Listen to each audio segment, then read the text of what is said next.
All right, this guy was a hard man to book. He's not doing a lot of media. Matt James, he was just a bachelor. My agent, James Baby Doll Dixon, is a longtime family friend of yours. That's really the only reason you're coming on. You became the first bachelor or bachelorette who was just like you did the after the rose and you were out. That was it. How did you Yeah, pull that off? I thought you had to do all this stuff after the season ended. right. I think when the season ends on a lighter note, you kind of make that tour and kind of celebrate that relationship. But it was a different type of conversation, I guess, this time following after the Farmer Road. So Well, how you doing? Like, how you holding up? You had about as traumatic of a bachelor experience as I think anybody could have had, and I was honestly worried about you by the end. How you feeling these days? I'm wearing all my emotion on my beard right now.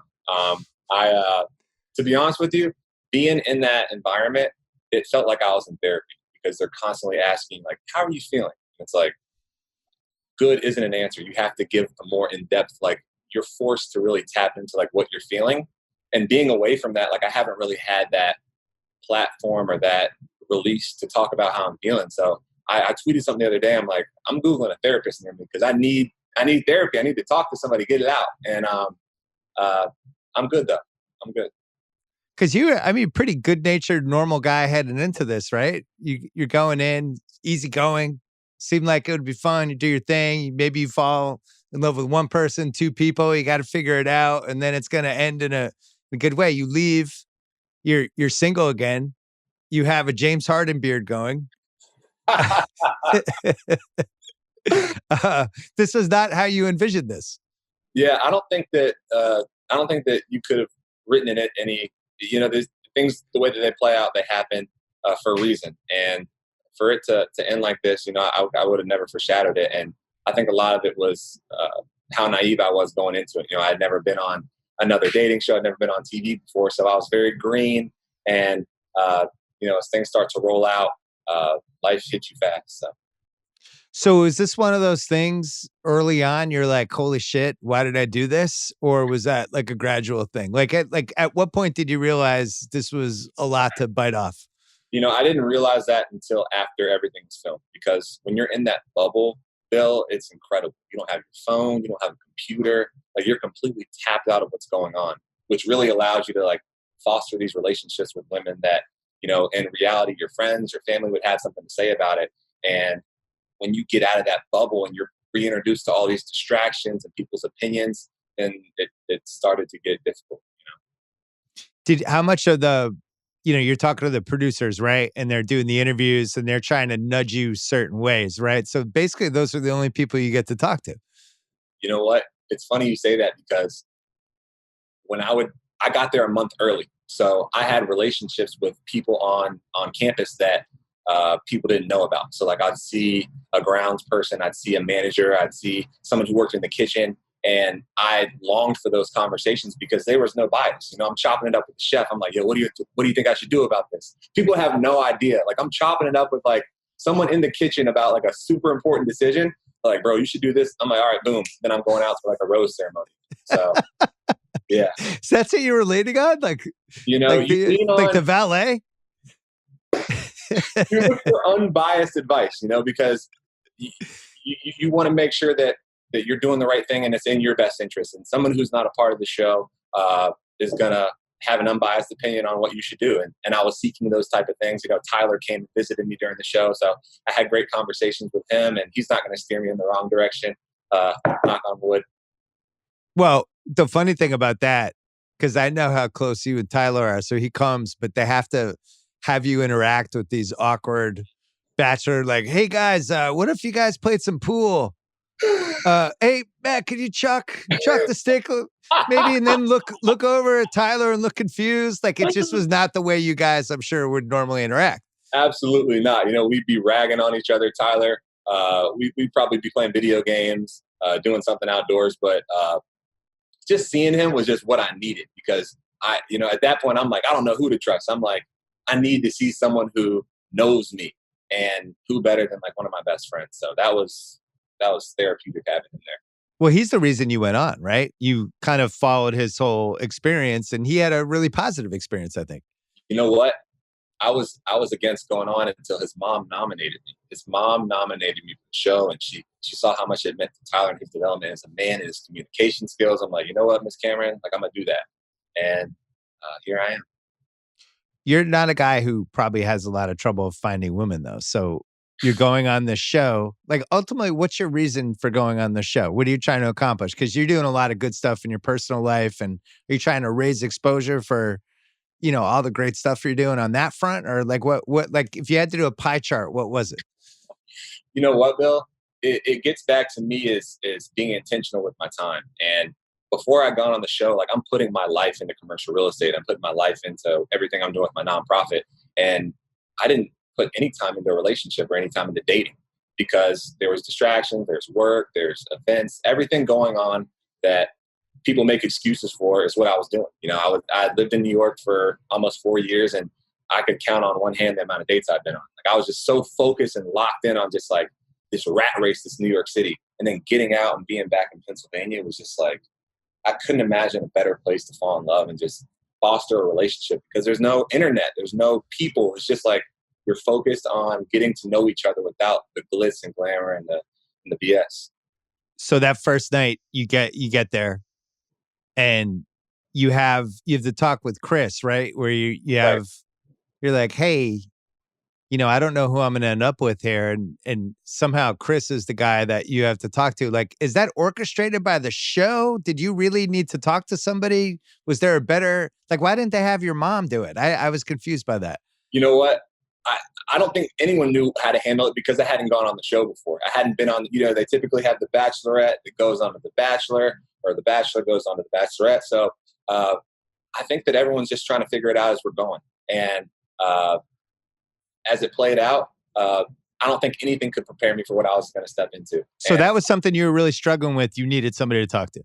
Yeah, I needed someone to talk to, because I don't have my phone. I'm not a text or tweet or DM away from a buddy being like, hey, like I need to talk to you. And everyone I'm talking to is giving me sound advice, but I'm like, I don't really know you because we just met a month ago due to all the COVID and like how we're doing Zoom interviews. Like you don't really know these people. So you're making sure that you're proceeding with caution. So yeah, because I mean the season was awkwardly handled. It's a show that's it's run by older white people, right? So right. there was moments in this where, and the most egregious was probably when your dad came, where it was, that obviously you have a pretty tenuous relationship with him, and he comes in, and I'm watching this stuff from afar, going, are they doing this because it's the Black Bachelor season and they feel like they have to check these boxes? How much input did you have with that stuff? You know what? They did give me that decency. They asked if I wanted him to come, and I'm like, absolutely. Because at this point, Bill, I'm spilling my heart to everybody. I'm like, there's nothing that's going to be secret about my life after this experience. So why not bring him into it and use this as a chance to mend our relationship? And I had my mom reach out to him. I'm like, let dad know that this isn't going to be a kumbaya and we're not going to be roasting s'mores by the fire. And, unfortunately, I don't think he was trying to hear that at the time. So when he got there, he didn't really understand the context of our conversation, which is frustrating because, that was kind of their relationship in a nutshell. Like, lack of communication and him not really being receptive to the things that she's trying to tell him, which is ultimately trying to help him. And it did lead to a positive outcome because I have a great relationship with him moving forward. But that was tough. That was a tough conversation. Yeah, it seemed like it ended in the right place. I just wasn't sure if that was a conversation that should have happened on TV. I hear you. And after we had that conversation, it was emotional. It was heated. It was a lot of back and forth. And I didn't know how that would place into the programming because of how raw it was. Right. And the last thing I wanted to do was perpetuate stereotypes about Black males, the relationship he had with me as a father, and people who don't have full context of our relationship and what's going on.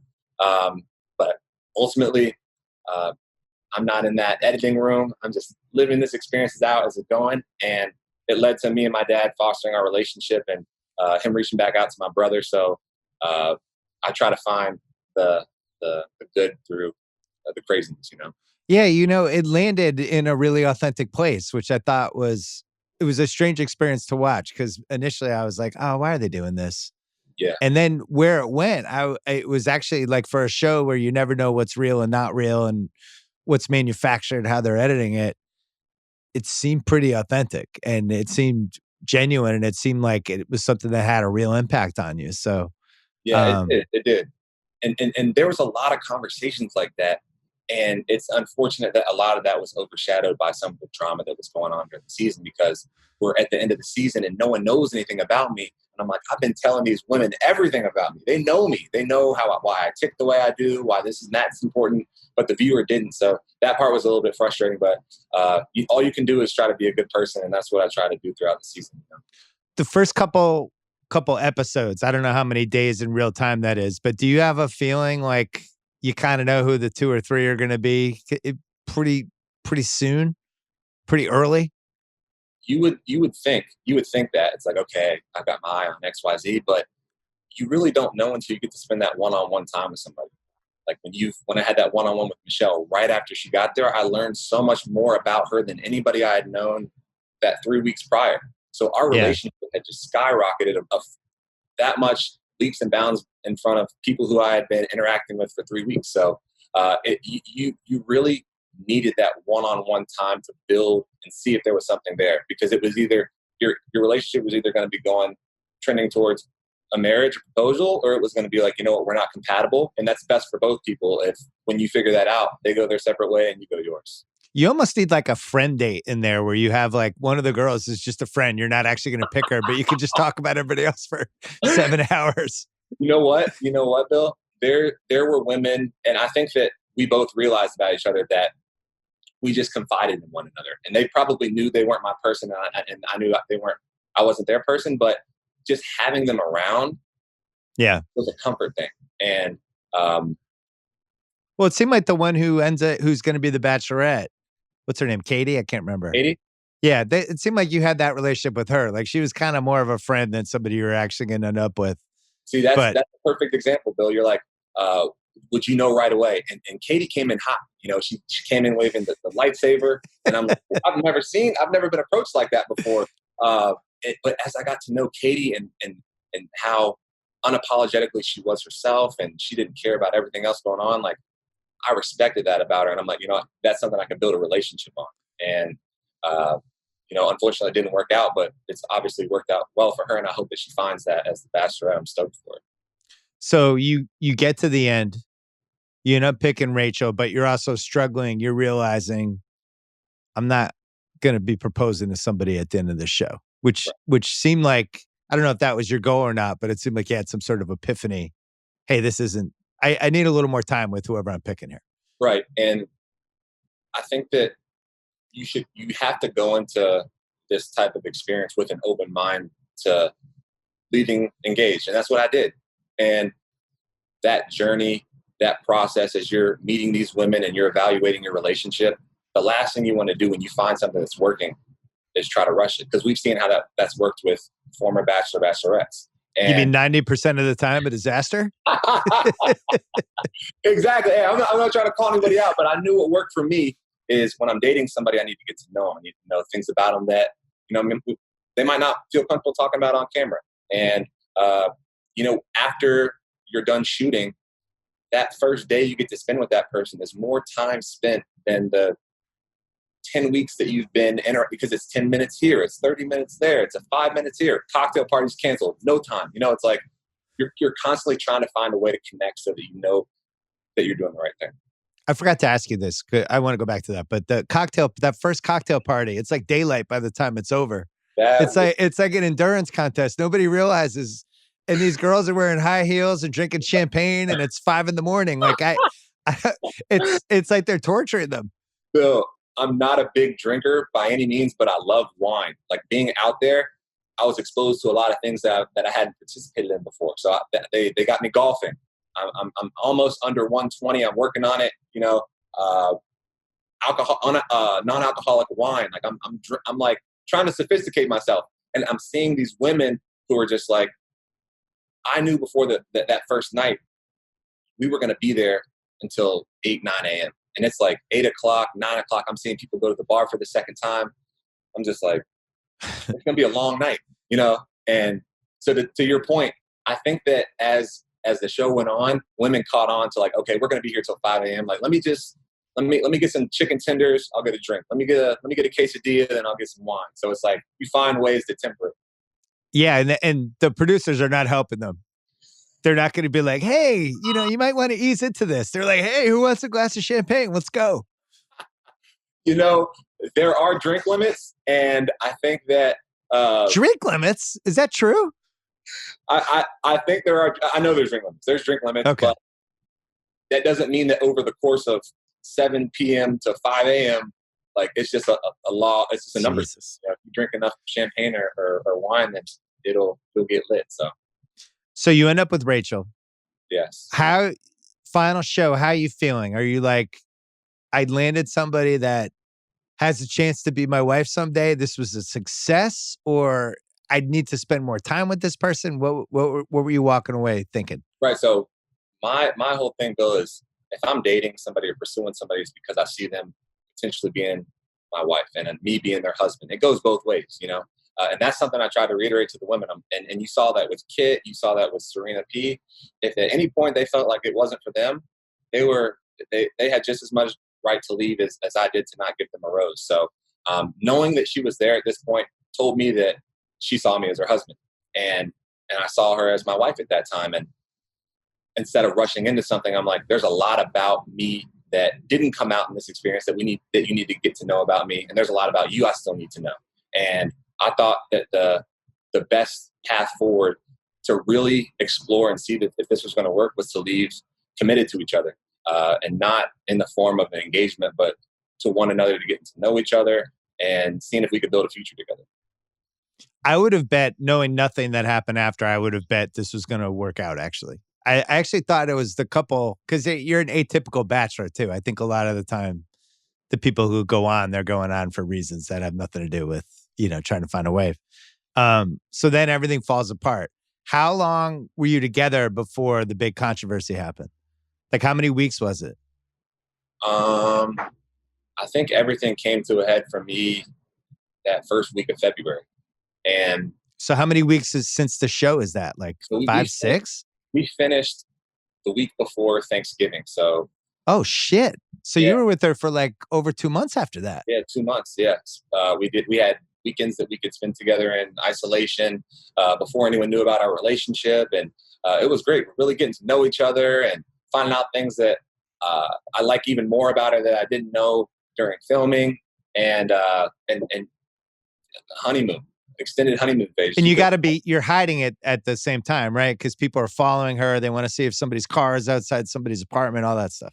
You're getting tagged like there's like a big like black person. Oh, I see like Matt spotted at Trader Joe's with, it's like, you're getting tagged and random stuff. People are trying to connect the dots. So you don't want to be the one to ruin the surprise. You don't want to be the one to spoil it for anybody. So we did a good job about making sure that when we were together, we were locked down, Disney Plus, cooking at the house, not leaving. So how did you find out? How did you find out that these photos were out there and we were headed toward a actual controversy? Just like everybody else did. TikTok, Twitter, it's constantly in your feed, and you don't want to think that someone knows your person better than you do. You know what I mean? So it's like, I'm taking everything with a grain of salt. And as it's continuing to roll out, it just hits ahead. And are you in the same room with her at this point, or are you in different places? No, she reached out to me about it. She's like, I think you saw, I don't know if you've seen this. And my thing, Bill, is like, having seen Tyler go through it and how toxic it can be to be just in your phone, ingrained in what every article and everyone talking about you. I just removed myself completely for it. I don't want to know, because again, I don't think that anybody knows me better than me. And I don't think anyone knows Rachel better than me, because we have this relationship. We tell each other everything. And, you don't want to believe some random TikTok that someone put together, that they know more about the person that you've spent all this time with on the show. You're getting to know better than you do. And so you dismiss it, and as they continue to come up again and again and again. And then when it's addressed formally in the statement that Rachel put out, it's a devastating blow. It's heartbreaking, because everything's real at that moment. It's no longer a rumor. It's real. And for you, there's just no going back. But you could see after the roasting, you're still at one point you didn't talk for like 20 seconds. Like we were obviously really struggling with it. Like as you realize, like, I don't know if I can be with this person anymore, but it's playing out in the most public way possible versus this little private thing. And you were a private guy 8 months ago. Right. So what's the process? How are you deciding I have to get rid of this? It's tough, Bill, because those feelings that you have for that person just don't go away overnight. It's not like, oh, I heard that. All right. Like, thank God. Like, that's not why I went on the show. Like, I didn't go on the show to have that conversation in the After the Final Rose, Like, I went on there to find someone who I'm compatible with, because I knew that this was an experience away from all the technology, away from all the things that are going on that are distracting, that I can finally focus on myself and what I'm looking for. And I found it. And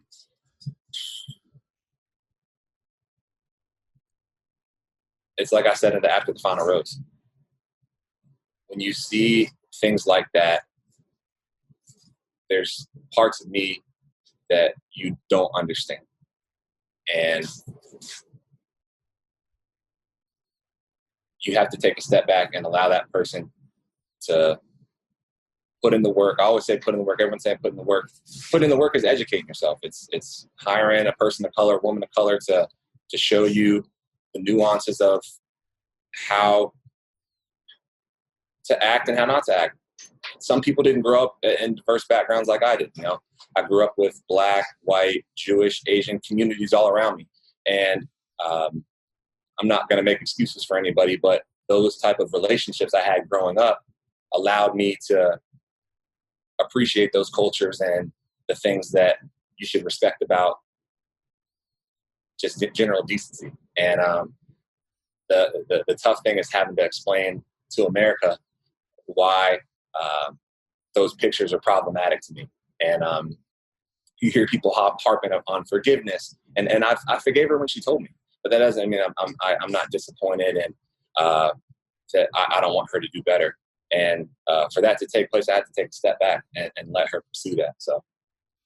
So if her excuse, and I don't, you don't have to tell me what she said, but if her excuse to you was, I didn't know what the party was. I went to it. I thought it was a dress up thing. I didn't understand the ramifications of that. And maybe that was really how she felt and that was genuine.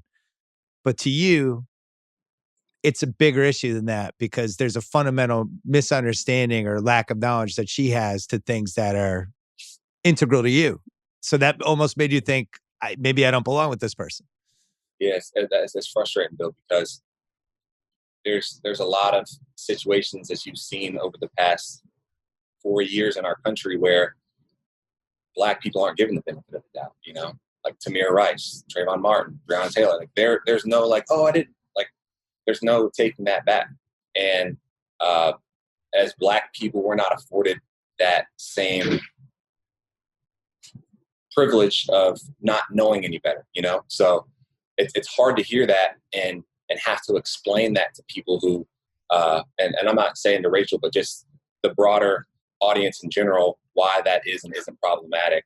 And that's what was like kind of frustrating for me, because I felt like a lot of that teaching and learning that was put on me, It's like I just felt this pressure to just make sure that everybody, like, again, that's not what I signed up for. And that's why, Black people in all these different situations are exhausted about, the emotional labor that goes into having to explain to every single, like, why is this? Why is that? And it's like, that's like not our job. So that's where it's just like it was frustrating. Well, and then you probably fully, with all the fallout stuff that happened after the season ended, you probably realized the weight of, you're the first Black Bachelor. The show's been on for almost 20 years. And Right. Rachel deals with the same stuff. Rachel does a lot of stuff with the Ringer, obviously, and is a great person. And when she was the Bachelorette, she talked about it on my podcast last week. She felt obligated to stay with the franchise because she felt like the franchise actually needed her, and you probably didn't realize that kind of weight was coming into just going on the show, but I think that's how it played out. That's a great point. Like, the emotional labor for Rachel as a Black woman to carry herself a certain type of way, because if she gets animated about something, she has an attitude. If she's an angry Black woman, like, there's so many things that she had to internalize and bite her tongue on. And she does such a good job trailblazing for Tasha and myself, so that we're not having to deal with a lot of the same things that she was dealing with, new things. But having her to lean on, Bill, through this was everything. You know, she's been someone that has been a rock. Like, I've confided in her about a lot of things, and she's given great advice. Well, then you have the Chris Harrison thing happens. Right. As if the story wasn't big enough. And that was somebody you're talking about. You have chefs and valets and all of these, you know, kind of safe space people just to talk about the show with. I would imagine Chris was one of those people. Right. So then so that happens. What's your reaction to that in the moment? It's as I watched that interview with Chris and Rachel, I thought I was in an alternate reality. Like, it didn't even seem real as it's coming out, you know? It was sad, you know, sad to hear that, because I'd had so many conversations about how I was feeling, and what I was going through in that crazy process that I was in. And it's hard to imagine that he could really sympathize with what I was feeling. And, you know, I think that's why the network ultimately did a great job in having Emmanuel Acho come in and run that after the final rose, you know. But, you know, Chris has outlined in his statement that he's committed to putting in the work and he's taking a step back. So I respect that. And I hope that he does. And I don't think that anybody should be trying to cancel him. You know, we should be calling him in to do that work that he's outlined that he wants to do. He's taking a step back and committed to doing that. So I look forward to seeing him do that. Did you talk to him after? You must have, right? I did. You know, he called me, he apologized. We had a really good conversation, which essentially ended the way that I just expressed to you. It's like, he knows what he has to do. He put out his statement saying that he was going to put the work in, and he's obviously taking a step back as Caitlin and Tasha, who are going to crush this season as co-hosting The Bachelor, The Bachelorette, and allow him time to work on himself and put that work in that he talked about. So this is a nightmare officially. You lose your girlfriend. You're in two different controversies. Your head's spinning. And now you have to go on after the final rose. Contractually, you have to go on. I would imagine on a scale of 1 to 80, you were probably a 79 not wanting to go on after the final rose, right? You know what, Bill? As much as I didn't want to do it just because of what I knew I was going to have to go through emotionally in those conversations and what it was going to take me back to, I knew that there were important conversations that I didn't want to shy away from, because I'm here. And at this point, the best thing that could come out of this time on the after the final rose is getting this message out and hopefully leading to more people being in this conversation and understanding why things are problematic. And ultimately, I think that's what it did, because it sparked a lot of conversation, and you can't progress and move forward without those type of conversations. And I just pray that from an institutional standpoint, they're doing as much listening as the broader country is. I have to ask this. So are you glad you went on The Bachelor? Because you could argue there's a couple good things that might have come out of this too, you know, Right. Maybe down the road. I don't know. Right. I mean, it was certainly the most, I don't know what not disturbing, but maybe the unhappiest season. Cause we didn't even talk about all the stuff with all the girls being mean to each other and all that stuff. It will probably go down as the unhappiest Bachelor season, but yet maybe there were some lessons. Maybe it is going to contribute in some small way to a couple good things. I don't know. You know, I'll say this, Bill, that the conversations that I had with the women that weren't shown, unfortunately, there was a lot of personal growth. There's a lot of women who left knowing more about themselves and what they want and more sure of where they're going. And I can't speak for them. I can only speak for myself. That's what I took away from it. Like I told you earlier, it felt like 3 months of therapy. Like I'm talking through my feelings. I'm talking through my emotions, why I'm at this place in my life. And I met incredible women, and I left in a relationship that I thought had the potential to go the distance. You know, unfortunately, things played out differently, but I couldn't have asked for all things considered, these type of conversations have come from, you know, the the, the craziness that followed the season. So I don't regret going on at all. I think you're going to be fine. And if anything, I think you're going to be more appealing, especially if you're at whoever. I think that people are going to embrace when they see you out there. My point is, I don't think you're going to have a lot of trouble finding somebody else. Now you're a super busy guy, but I think there'll be more suitors for you. I'm not really worried about you dying alone. Well, I'm so exhausted, bro. Like Yeah. I can't even think about going on a date or pursuing a woman right now. Like there's a lot of things that I need to take a step back and just take in everything and process what's been going on. And watch some sports, right? What, I mean, you couldn't. How long could you not watch sports? How long was that? Like 8 weeks? The finals were going on, so I'm sneaking away. You missed the bubble finals? I didn't miss the bubble finals. I didn't miss the bubble finals. I watched them. I watched a bunch of great UFC fights. It was hard though. That obviously wasn't my priority. So you forget, and as a sports fan, that tears me up. I'm the biggest LeBron fan. You know, I do a lot of work with LeBron James Family Foundation, the I Promise schools and organizations, and being at a cocktail party and having a producer be like, scores 73-80. It's like, shoot, like, you got to be locked in on these relationships. At the same time, it's like history's being made by the greatest to ever do it. So that would be the part that drove me the most crazy. Yeah. Not knowing what was going on with all the dumb stuff in my life that I care about, like sports and but you know what, Bill? Other dumb things. When you take a step away from all the craziness that is our daily lives, being attached to our phones, being attached to our laptops, the smart TVs, whatever, you find peace in different things. Like I was, after the show, like I was off my phone completely because you're not checking for it because you're not walking around with it. And it's almost like detoxing from it. You're detoxing. And I've turned into the biggest farmer since quarantine started. I've been doing a lot of hydroponic farming. So that's what I would do when I was off the show. I'm just like focusing on my plants, looking at different ways to put these gardens into these urban communities. Like you just find things that make you whole and make you feel alive that are outside of the things that you find purpose in that destroy our society. Social media, things that are fleeting, things that don't matter. And I think a lot of people figured that out during quarantine. Like we left our lives in New York City. I'm in New York City. And if you were lucky and fortunate enough, you were able to relocate out of the city. And without all these things, without your apartment, without your going out, without your fancy dinners, and like life went on. And for me, it was a wake-up call. It's like there's so much to be appreciated outside of this rat race that's the city. And that was the mentality that I went into the experience with, just having that peace of mind going into Nemacolin. So you're never running this back? Bill, I'll never go on.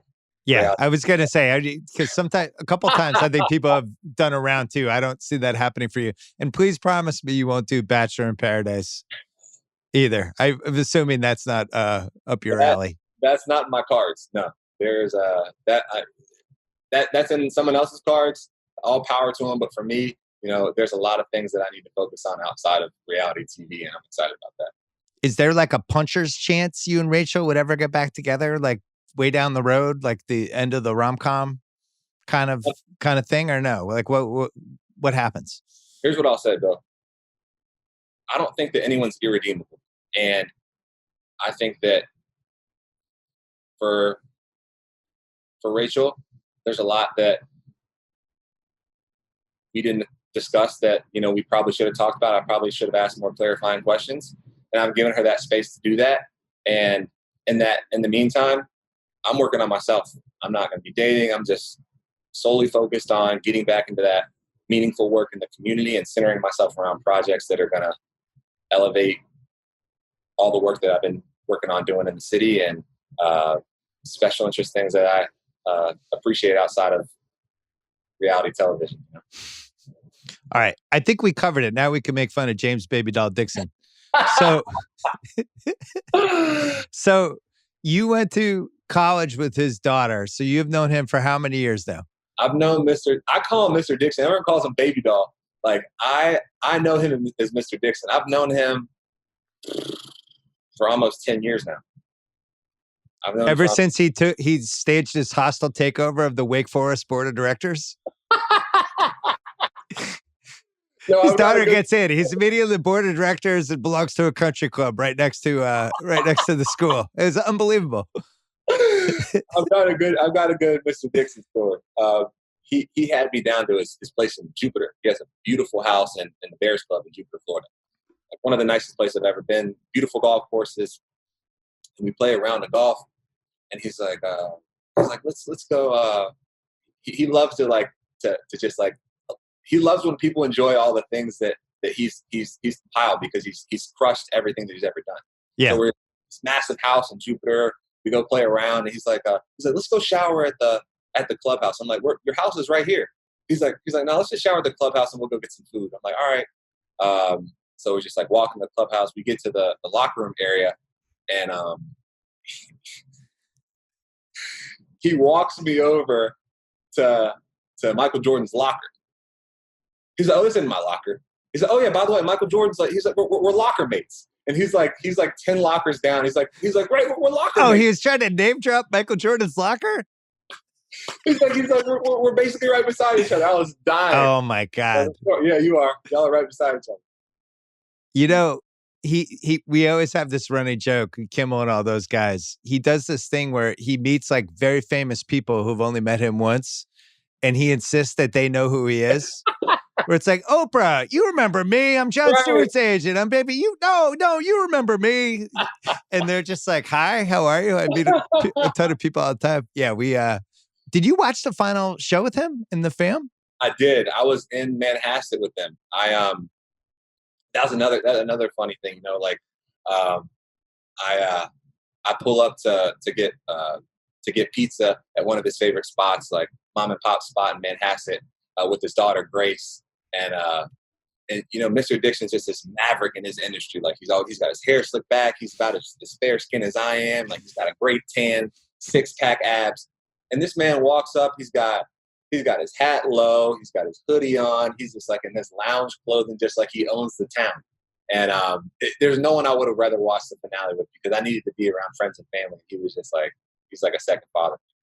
What did he have any sarcastic commentary during the show? Of he course, must have. the whole time. You know, it's that's why I love him. You know, he's a straight shooter, and he's never going to tell me something that isn't in my best interest, whether I want to hear it or not. And I think I needed some tough love after the show, and it was gratifying, you know, to be around him and his family. I played a fantastic trick on him that he doesn't even know I did. What'd you do? Right after all the stuff happened with Rachel, when you were going through it, and then the Chris thing happened, but there was still how many episodes left? There was like 5-6 episodes left. Yeah, 5 or 6. And then people were like, what's going to happen with Rachel? What if you picked her? So I pretended I knew that you picked her. And I called him. And I was like, I can't believe this. Yeah, Rob Mills told me he picked her. And he's like, yeah, I know. I mean, what's he going to do now, baby? And he just basically confirmed that you picked her, but there was like 6 episodes left. So I pulled one over on him. I got to be honest. He's almost 60 now. I don't know if I could have pulled that one on him 10 years ago. I feel like the old man's slipping a little bit. You know what? He's got so much going on constantly that, like, in that conversation, he's just like, oh yeah, you know, he's got so many different deals going through his head at that time. That's funny. He never told me that. Well, I guess he never knew. So that's funny. Yeah, because I dropped the Rob Mills thing. And that was the red herring. So then he believed me. Meanwhile, I hadn't talked to Rob Mills. Rob, another great dude. I hadn't had a chance to meet him because of casting and whatnot, with being over virtually and not going out to the press week and stuff. But I was able to catch up with him in California, and another great dude, understanding and just making sure that I was heard throughout this. And people like him and Mr. Dixon, like, I just have a lot of admiration for. Well, why don't you plug all the stuff you're doing before we go? Yeah, sure. So, like I said, I love farming. So a lot of the work that I've been doing, just to stay off of the internet and just get back into just the meaningful things that I was working on before I got on the show. There's trying to put these hydroponic farms in these urban areas throughout the city, as well as this non-alcoholic wine project that we're working on. There's a VC incubator that we're working on putting together in Brooklyn to give a space for businesses started in the community to have a place to have people surrounded by mavericks in that community, business acumen, and there's a lot going on right now. And it's nice to be back in the city and have my mind off of all the craziness and focused on meaningful work and getting back to the grind. All right, we'll keep it up. So are we going to know you're in good shape again when you don't have a beard, or is the beard to stay? I'm kind of liking the beard. I kind of like it too. You honestly look like 25 NBA stars. The beard is like the fashionable. This became the NBA beard trend like what, a year ago? Like as usual, LeBron started it. Yeah, LeBron's got a great beard. Kyle O'Quinn's got a great one. Obviously James is crazy, but while it's cold, it insulates a lot of the heat. And good point. Being up here in New York, I need that. And it's like I feel like a Dr. Jekyll and Mr. Hyde. I came into this experience like clean shaven, like trying to figure everything out, and I've come out, I got my beard, a little bit wiser, and I'm kind of stepping into who I am. So that's the meaning behind the beard. All right, so Matt James, you can see him on Bachelor in Paradise. It starts next Thursday on ABC. Yeah. Farewell to the franchise. I wish it had gone better for you, but it seems like you're in an okay space. I'm pleased. You seem like you're doing well. Yeah, being back up in New York and being around friends and family, it's put me in the right spirit. And all right, knowing that I did what I did for the right reasons, and I wasn't going to let a show determine those type of important decisions for me. So, all I try to do is be a good person at the end of the day, and the cards are going to fall how they do. I'm amazed you didn't use the word journey in that, but you did say the right reasons. But yeah, I think you got through it. I think you're going to be fine. Well, they've conditioned me with these words now. I got to unlearn those things, man. Amazing journey. But like, what would you say? Like, how would you describe it if someone was like, so what, like, cause you don't want to say it's a show, because then it's like I don't know. What would you say? Well, the things that the touch point things they always say are like, I want her to open up to me is a big one. Right. Because you're spending like an hour with somebody. What are they going to do? Like, does opening up mean, all right, I had a glass of wine. Here's the biggest tragedy that ever happened. Like, what are you really looking for? The bottom line is when you click with somebody, you click with them, right? Like you had Rachel, it was obvious you guys had chemistry. You didn't need her to open up to you because you liked her.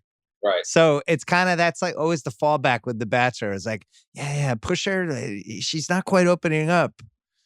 But in real life, nobody's, you have a bunch of friends. Nobody's like, yeah, I've been on a couple dates, but she hasn't opened up to me yet.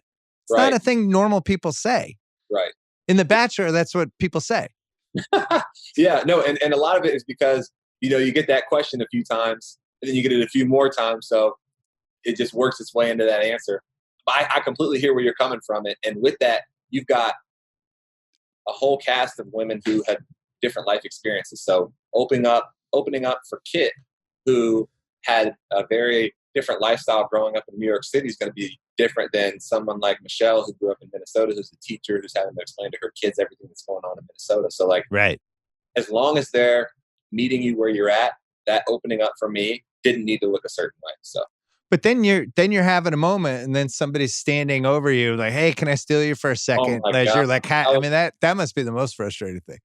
Bill, that was the worst. Like, you feel like you're getting somewhere with somebody, and then boom, like someone comes in like a little bit tipsy, like, we need to talk, or like, or Chris Harrison comes in like, I need to talk to you, and then 4 new women come in. So you're just like constantly like, you're right when you think you're comfortable, something like, oh, he's comfortable. All right, boom, we're gonna drop something, like, oh, boom. So the more you seem like you're like not stable, then all right, like, we'll just let it ride. So you think they're doing that intentionally? They're kind of like knocking you so you don't get too comfortable with any one person? No, I think that's just the flow of the show. Like, I think that every few weeks, like when you feel like you're coming into your stride, boom, someone from another season comes, and you're like, wait, what? So, it's like, if it's not one thing, it's another. And like, you've never arrived. You're never in a safe space, because something is bound to happen. It sounds like a horror movie.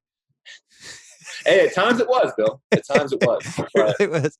All right, Matt James, I'm glad we did this. Thanks for coming on. I know you're not doing a lot, but I really appreciate it. I think the audience is going to appreciate it too. yeah, thank you for having me, Bill. I appreciate you. All right. I wish Joe House was in, but no, Joe House is following you on this podcast. So there you go. Yeah. I'm the Joe House of chocolate chip cookies and pizza. What does that mean?